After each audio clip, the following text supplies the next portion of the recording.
The alien scout ship Rockins? I entered Earth's orbit quietly. Its black hole blended with the stars, almost invisible to human eyes.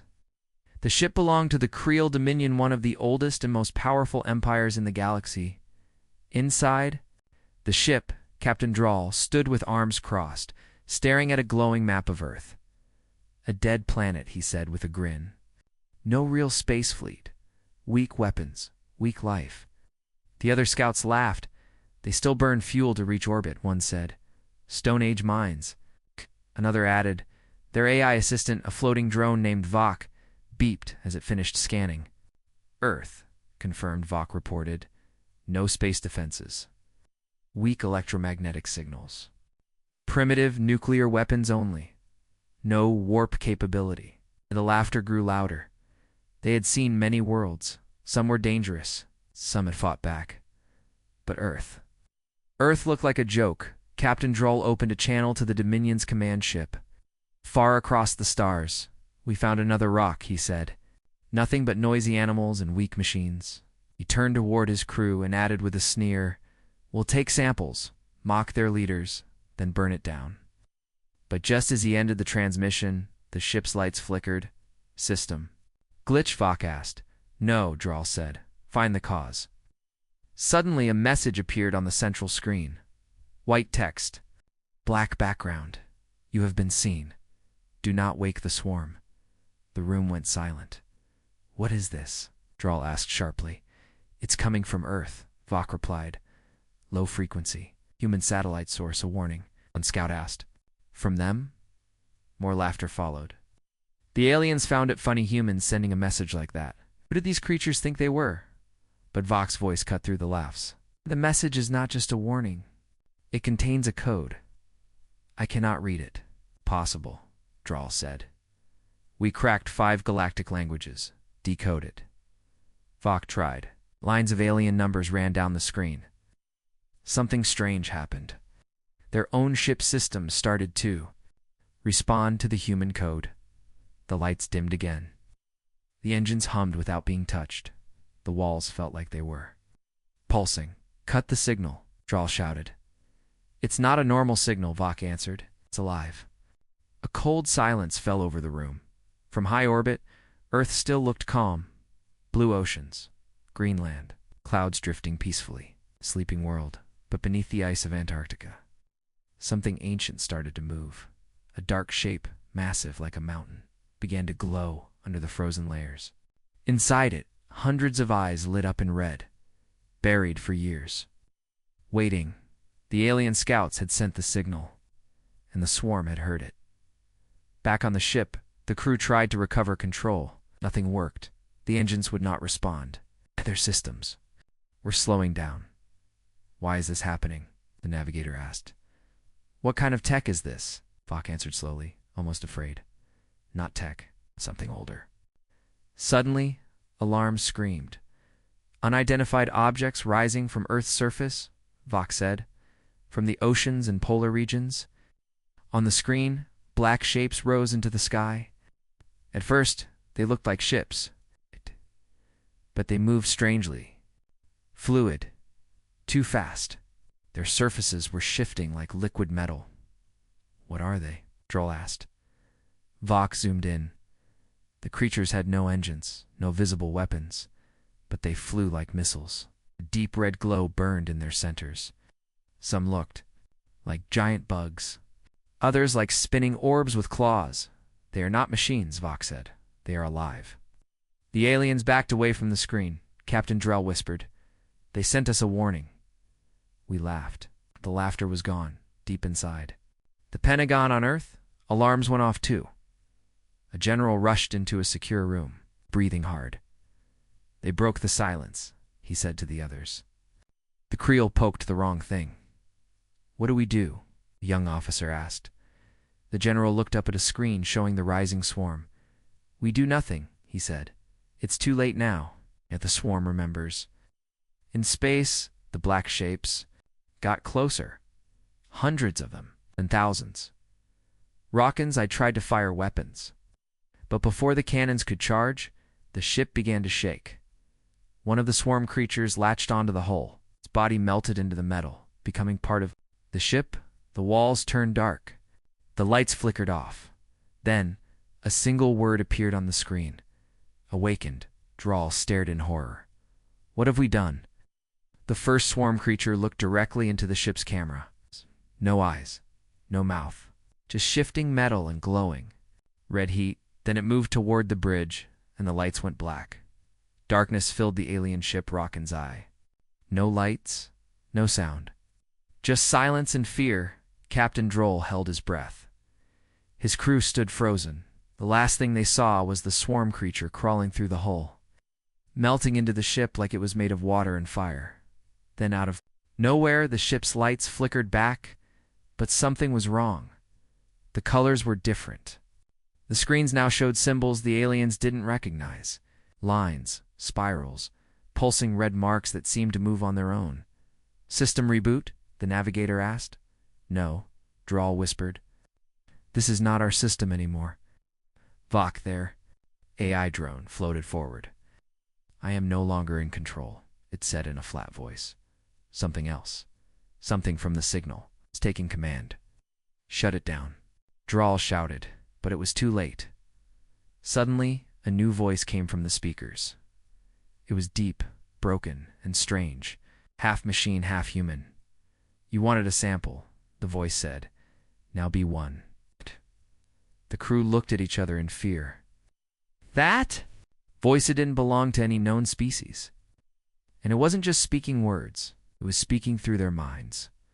One scout screamed and collapsed. His skin was glowing red. His veins looked like wires. Get him to medbay. Someone shouted, but the floor under the scout opened. He was pulled down by black metal tentacles. Gone, in one blink. Drawl turned to the others. We need to leave this system, now. Back on Earth, the warning lights in the Pentagon still. Flashed generals and scientists watched as swarm creatures flew into the sky, surrounding the alien ship. One older scientist named Dr. Rhea stood quietly in the corner. She had helped create the swarm long ago, during Earth's darkest war. They broke the code, she said softly. What code? The young colonel asked. She turned to him. The hive code. It was locked deep inside Earth's satellites. They've triggered. It awakens the swarm. It was meant to stay buried. But they unlocked it. She nodded. By accident. Their scout, eh? I thought it was just simple data. I tried to read it, and the swarm used that signal to enter their systems. The colonel's face turned pale. They didn't just call the swarm, Dr. Rhea said. They invited it inside. In orbit, the Creel command fleet received a final message from Rockin's eye. It was static at first, in a single video clip. One of the crew members was screaming. His skin was metal. His eyes were glowing red. Behind him, swarm creatures crawled across the walls. The message ended with a strange sound, like breathing and whispering at the same time. Then the feed cut. The Creel commanders looked at each other. Was this a trick? One asked. Maybe. The humans planted a virus? No, the commander said. This is not human tech. This is something else. Something old. Another ship tried to scan Earth again. Bad idea. It received a new message. Second warning, you have entered the harvest zone. The commander of the fleet stood. Send warships, he ordered. Destroy the swarm before it spreads. Far, below the oceans of Earth, swarm hives began to open. The creatures inside had waited for a long time. They were made by humans, but not controlled anymore. They remembered pain, war, and silence. And now they had a target. In the blackness of the ocean, thousands of swarm pods lifted into the air. Some had wings, some crawled, some slithered like snakes made of metal and fire. They didn't roar, they didn't speak. They just moved with one goal: consume. Back in space, the alien fleet got ready to attack. Massive ships powered up plasma. Cannons, fighters flew into formation. They had crushed worlds before, so it'd be no different, or so they thought. From behind the moon something appeared. It was not a ship. It was a swarm hive in space alive, growing like a cancer. It looked like a ball of black vines and steel. Red lights pulsed inside it like a beating heart. It fired no weapons instead. It released them. Thousands of swarm creatures flew out. Fast, silent, hungry, the battle began. Alien ships fired lasers. The swarm absorbed them. Some of the swarm creatures changed, shape adapting mid-flight. Then they struck. One Creel ship was torn in half, another had its bridge melted by acid. Swarm worms burrowed into engines, causing massive explosions. The aliens had never seen war like this. This wasn't a battle. This was a feeding in a secret bunker on Earth. Dr. Rhea watched the battle unfold on screens. She didn't smile. She didn't cheer. She simply whispered, "They shouldn't have answered the code." Beside her, a locked vault opened. Inside was a single file. Project Hive Mind Level 0? She took it and walked away. "It's time," she said. "Time for what?" the colonel asked. She looked back to wake him. Far beneath Antarctica, in a giant frozen chamber, something ancient began to open. Thick ice cracked. Metal groaned. A black dome covered in red lights slowly rose from under the ground. It looked like a hive butt not made by insects. It was part machine, part living thing. Inside the dome, hundreds of strange creatures were waking up. They had no eyes, no mouths, just armor and energy. Some crawled, some floated. Some stretched long metal limbs, as if remembering how to move. They had been asleep for a very long time. Now, if they were hungry, the swarm was waking in space. The alien fleet was in chaos. The Creel commander watched as one of his strongest warships exploded. A swarm creature had pierced straight through its shield and engine. "This is not war," he said in shock. "This is horror." The swarm creatures didn't fight like normal enemies. They didn't talk, didn't run, didn't stop. When one was destroyed, 5 more replaced it. When shot, they adapted. Their bodies twisted and evolved in seconds. One alien pilot screamed as his cockpit, filled with black smoke, canned them with sharp metal vines. The swarm didn't kill quickly. It changed things. It made them part of itself. Back on Earth, Daria walked through a hidden corridor deep under the Pentagon. She carried the file labeled Project Hive Mind. 2 armed guards opened a thick steel door. Behind it was a single cryopod, glowing blue. Inside the pod was a mantle, pale, with strange black lines under his skin. He looked human, but not completely. His name was Commander Eli Voss. He had been part of the first swarm experiment, the only human who had survived bonding with the swarm. Dr. Rhea pressed her hand to the scanner. "Wake him." The lights turned red. Cryopod hissed. Then Eli's eyes opened. In orbit, the swarm hive near the moon was growing larger. It had absorbed debris, metal, energy. The Creel ships tried to flee, but the hive reached out with long arms grabbing them, tearing them apart or pulling them inside. Inside the hive, things were being built. New shapes, bigger, stronger, and inside the core of the hive, something spoke. It wasn't a voice, not really. It was a signal. A message sent to the swarm across Earth, the sea, and space. The message was one word: rise. The swarm obeyed. Dr. Rhea stood beside Eli as he stepped out of the pod. He moved slowly at first. Then his body lit up lines of red light under his skin, like the swarm was inside him. "I told you never to wake me," said, voice calm but cold. "We had no choice," Rhea replied. The Creel triggered the code. Eli closed his eyes. He could feel everything: the swarm in the ocean, in the sky, in orbit. He felt their anger, their hunger. "They laughed at us," she added. "They thought Earth was weak. They looked up. They were wrong." On the alien homeworld, panic spread. Leaders argued in great halls. "This is not human power," one shouted. "This is a monster race." "No," another said. "This is what the humans made." They replayed the signals: Earth's strange. Warning, the broadcast from the Creel scouts before they went dark.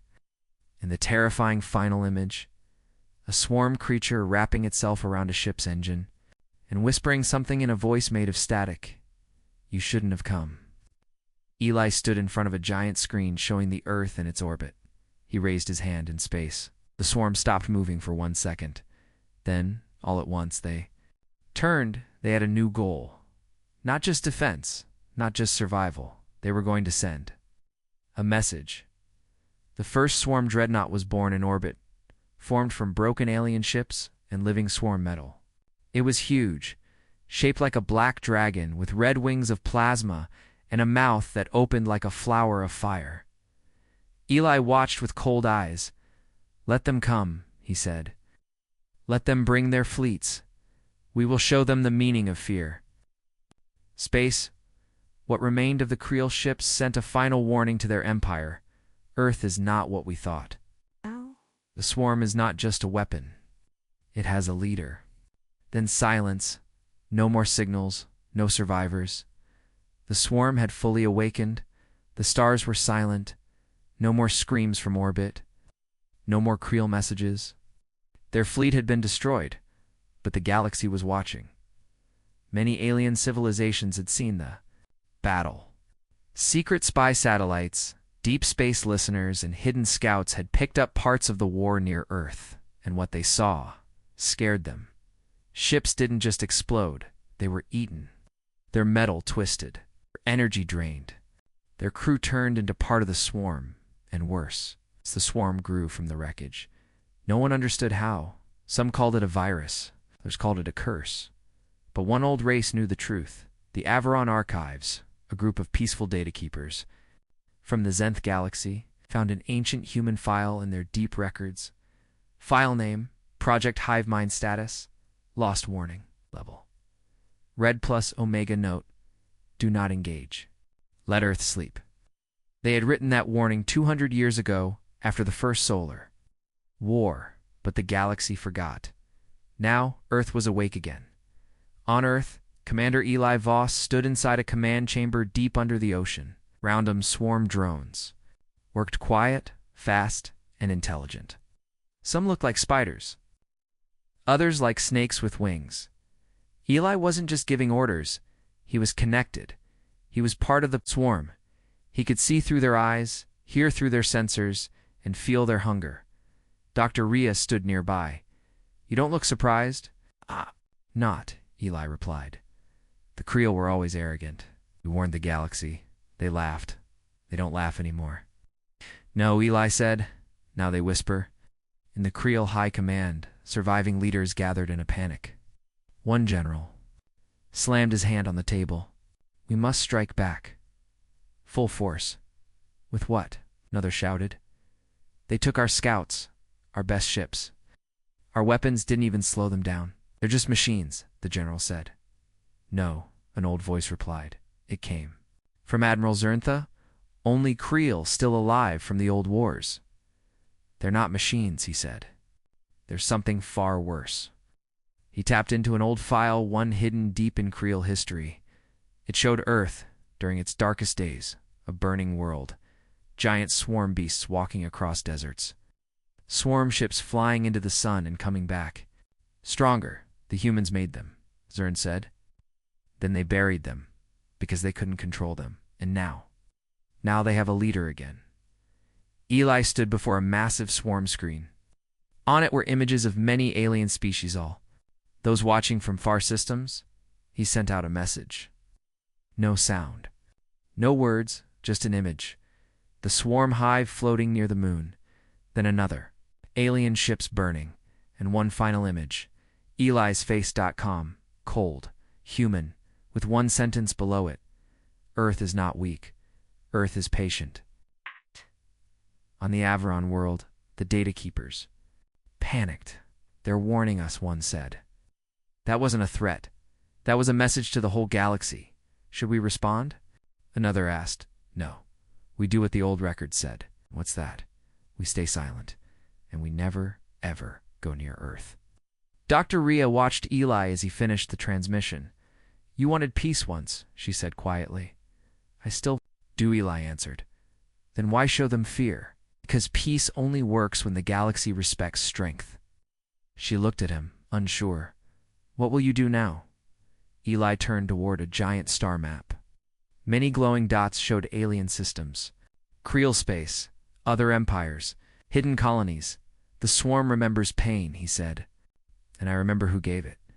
Rhea stepped closer. You're saying, you'll strike first? No, Eli said. I will finish what they started. Deep in space, alien alliances met in secret. Some wanted to attack Earth. Others wanted to isolate it, but all of them had the same fear. What if the swarm leaves Earth?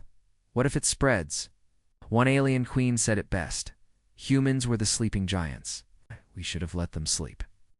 On Earth, swarm hives lit up across the planet. In the oceans, in mountains, even in orbit. But they did not attack. They simply waited. Like wolves in the dark, ready, watching, and hungry. The Creel Dominion did not stay silent for long. After losing their scout ship and half a battle fleet, the Creel sent a full armada 300 warships toward Earth. They believed numbers would win. They believed force would crush fear. They were wrong. The fleet arrived near Mars, giant and powerful. Ships as long as cities floated side by side. Fighters swarmed like bees. Plasma cannons charged. Shield walls glowed bright. Inside the command ship Titan Claw, Admiral Karth stood tall. Today, we end this swarm madness, he said. We will show Earth its place. The Creel fleet aimed every weapon at the planet, but Earth did not fire back. Not yet, in the dark space above the moon. The swarm hive floated silent and calm, like it was sleeping again, but it was listening. It was listening, watching, waiting, Commander. Eli Voss stood inside the core chamber of the hive. His eyes glowed dim red. His hands touched nothing, but the swarm moved with his thoughts. He felt the Creel coming. He could hear their war drums, their engine heat, their pride. He whispered one word, begin. What? The Creel fleet moved forward, then it started, from behind. The moon, the first wave of swarm creatures appeared. They didn't look like ships. They looked like nightmares. Some were shaped like giant spiked wheels. Others like snakes with wings of fire. A few were invisible until they got close, only showing themselves as they hit. Admiral Karth laughed at first. Primitive scare tactics, he said. Then the swarm hit the front line. One Creel cruiser exploded without warning, no alarm, no shield breach. Just boom gone. The second ship fired back. Missiles flew into the darkness. But the swarm ate the missiles. The metal twisted and vanished inside their bodies. A third ship tried to jump. Away it never came back. Panic hit the fleet. Shields failing. They're inside the hull. Can't lock weapons. Everything's jamming. On the command ship, Admiral Karth stared at the screen. One of the swarm creatures landed on their outer hull. It had no eyes, but it looked directly at them. Then it melted into the metal. Suddenly, walls inside the ship started growing teeth. Red vines came out of vents. Crew members screamed as the floor opened and swallowed them. Karth drew his plasma. Blade, this ship does not fall, shouted. But it already had. From Earth, Dr. Rhea watched the battle through the swarm network. She stood beside a quiet, glowing tank filled with dark liquid and strange signals. A young officer entered. The room, the Creel. They're being wiped out. Dr. Rhea nodded. Of course. They brought their strongest ships, and Earth brought its oldest weapon, she said. One we never should have built. The young officer looked afraid. Can we stop it? No, she replied. We can only aim it above Earth. Space was on fire. The Creel fleet broke formation. Fighters fled in every direction. Command systems failed. Communication was lost. Screams filled the airwaves. Some ships turned on each other by mistake, driven mad by swarm, viruses in their systems. Others tried to surrender. The swarm didn't care. One Creel captain begged for his life through a signal. Please. We didn't know. We thought Earth was nothing. A reply came not in words, but in images. Earth burning, Earth rebuilding, Earth watching then. Silence. The swarm entered his ship, and all went dark. Inside the last surviving Creel ship, Admiral Karth made his final recording. This is not war. This is punishment. He looked into the camera. His face was pale, his voice shaking. We laughed at the humans. We mocked their world. But we forgot something. ... He leaned closer. They didn't just build weapons. They became them. Then The signal cut. Hours later, the swarm returned to orbit. Floating, waiting. Not one Creel ship survived. Not one Creel soldier escaped. Not a single shot from Earth was fired. The swarm had done it all. And now the galaxy knew. Across space, alien leaders watched the destruction. Some wept, some screamed. Others went silent for a long time. The message was clear: do not touch. But it was too late. The galaxy had already triggered the swarm, and Commander Eli Voss had no reason to stay quiet anymore. He looked up at the stars and smiled. It's time to expand. The world celebrated. The Creel fleet was gone. Earth was safe for now, but not everyone felt peace. In deep underground bunkers, behind locked doors and steel walls, Earth's leaders were afraid. Not of aliens, but of the swarm. It had won the battle. It had protected Earth, but no one had expected the swarm to grow this fast, or to take control so easily. And now, it was doing something new. It was building in space. Near Jupiter, the first swarm fortress was completed. It looked like a giant, floating insect hive dark, full of strange shapes, with lights that pulsed like a heartbeat. Alien metal, human code. Living energy. It wasn't just a base, it was a factory. From its core, new swarm ships came out every hour. Not just fighters. Bigger, smarter, silent. Inside the fortress, Commander Eli Voss stood at a glass window watching his creations. Beside him, a young human soldier asked, "Are we still protecting Earth, or becoming something else?" Eli didn't answer. He just whispered, "We were attacked. Now we prepare." Back on Earth, Dr. Rhea met with the world's top leaders, presidents, generals, scientists. The room was tense. "We created the swarm," Rhea said. "Now Eli controls it." A general slammed his fist on the table. "He was a soldier. We trained him. He swore to serve humanity," Rhea replied. "But after bonding with the swarm, he'd change. Can we shut it down?" Shook her head. "We gave him full access to Project Hivemind. No human alive has the power to stop him now." One world leader spoke softly. "Then what do we do?" Dr. Rhea took a breath. "We hope he remembers who he is." In secret labs across Earth, scientists tried to build counterweapons, new AI programs, EMP missiles, virus bombs, but none worked. The swarm evolved too fast. One test drone changed shape in midair, absorbed the EMP, fired it back. Another swallowed a virus, melted, and reformed stronger. Earth's best minds watched in horror. "We made something we can't beat," one said. "No," another replied. "We made something we don't understand." Meanwhile, on Mars, the swarm began terraforming, not with machines, but with itself. Swarmed vines crawled over the red rocks. Black towers rose from the sand.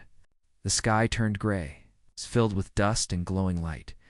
Eli Voss landed at the center of this new hive. The swarm greeted him like a king. He touched the ground. Mars pulsed beneath his feet. Soon it would no longer be a dead planet. It would be a swarm world. In Earth's orbit, old satellites picked up a signal, not from the swarm, from deep space. It was faint, broken, a warning.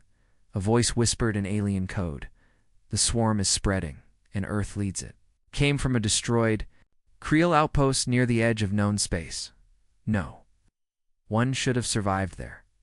But someone had. Someone who had seen the swarm and escaped, back on Earth, in a secret base beneath the Atlantic Ocean. A meeting took place. Project Omega, Last Resort. Plan was activated.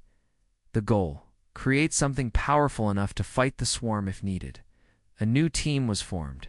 Not soldiers, not politicians, exiled scientists, rogue hackers, Black Ops agents.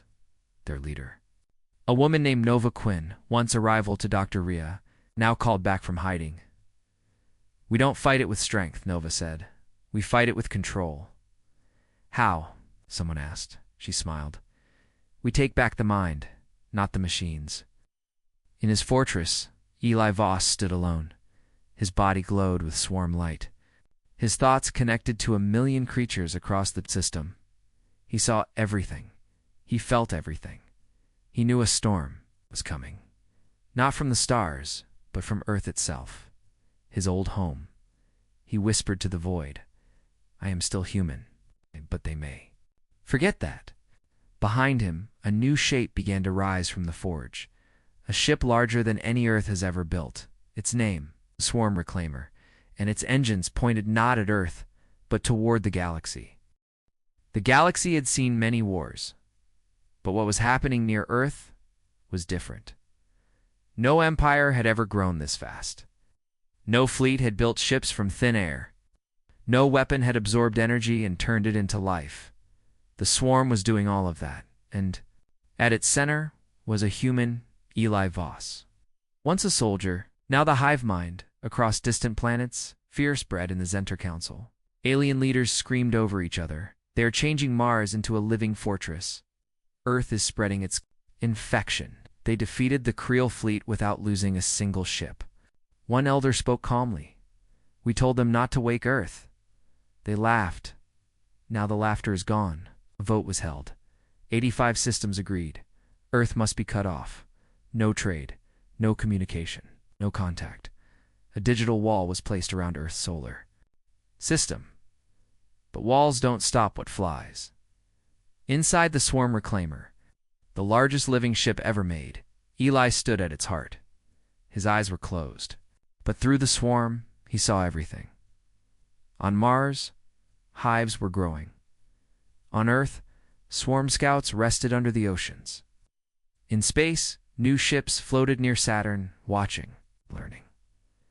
A signal came from the Galactic Center. A threat. "You are ordered to stop expansion or face destruction." Eli opened his eyes. "No," he said. He sent back a message. It played across the galaxy. The Galactic Warninga video appeared on every alien screen.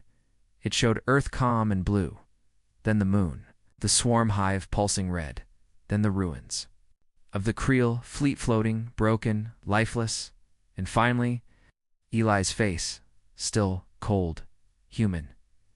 He spoke one sentence. "We were made for peace, but you taught us war." Then the screen cut to black on every alien world. Fear exploded. People panicked. Governments activated emergency plans. Fleets were put on alert. Some races began leaving their colonies near Earth's edge. Others begged for peace, but a few made a mistake. They sent scouts to learn more, to spy, to prepare for war. One scout ship, small and silent, slipped past Jupiter.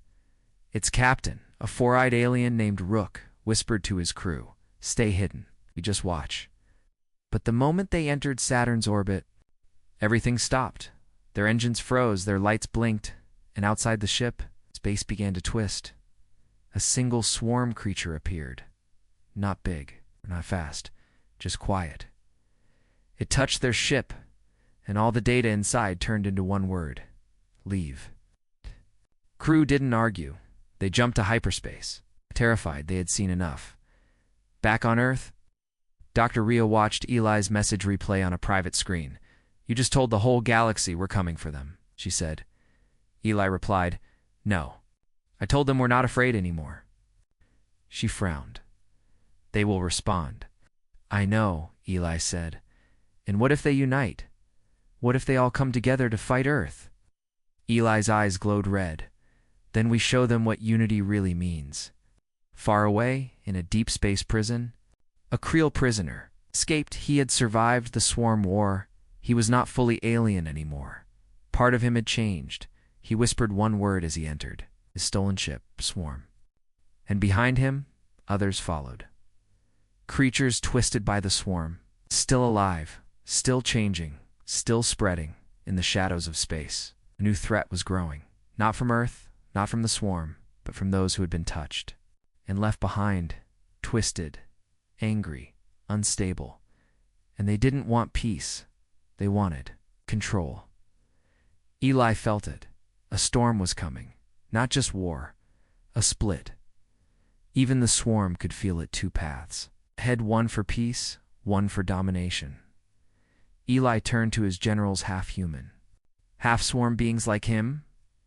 "We are strong now," he said. "But strength without purpose becomes destruction." They nodded, and far above them, a beacon lit up on the swarm reclaimer. Its next destination was not Earth. It was an alien homeworld, not to destroy, but to send a message. Face us with fear, or stand with us in peace. The stars were quiet again. No wars, no fleets in motion, no threats. Just silence, but everyone knew. This silence was not peace. It was fear. Fear of Earth. Fear of the swarm.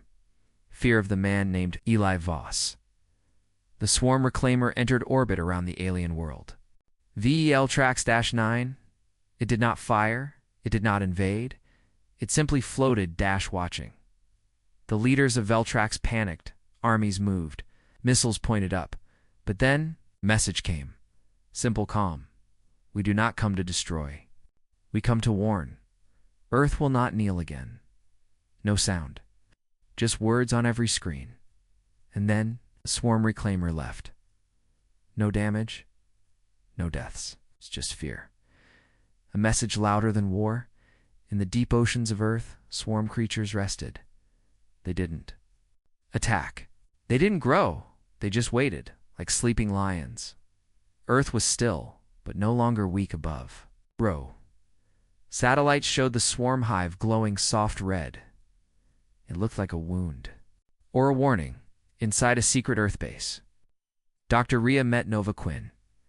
Nova had returned with her secret team Project Omega. "We studied Eli's mind," Nova said. "He's not lost." "Are you sure?" Rhea asked.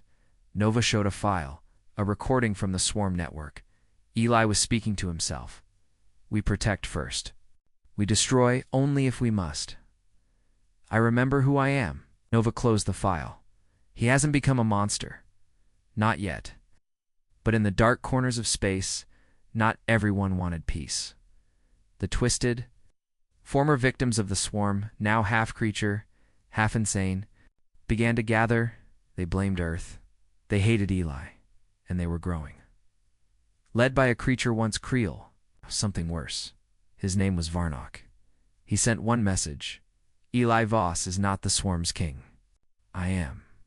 I am the future. Eli felt it. Through the hive, he sensed Varnock's rise. The pain. The corruption. The hunger. This is the danger, Eli told his generals. When fear leads the wrong ones, should we crush them? Last one. Hybrid soldier DOT. Eli shook his head. No, we wait. Let the galaxy see who truly protects and who truly destroys. In the Galactic Council, leaders met again. This time no shouting, only one question. Is Earth the threat or the balance? No one answered, but many started to listen. Some even reached out to Earth in secret, not with weapons, with offers, trade, technology, peace talks. Because now, Earth had something no one else had. Not just strength, control. 1 week later, Eli stood at the edge of Earth's orbit. He looked down at the blue planet. Home, he whispered behind him. Thousands of swarm ships floated, silent and still. They didn't need to move. They had already won. A final message was sent across the stars, from Earth, from the hive mind. From Eli, we are not your rulers. We are not your slaves. We are human, and we are ready. On every world, that message was saved. Some saw it as hope, others as a threat, but none dared to challenge it because Earth, once laughed at, once ignored, was now the silent apex, the top of the chain, watching, waiting, ready.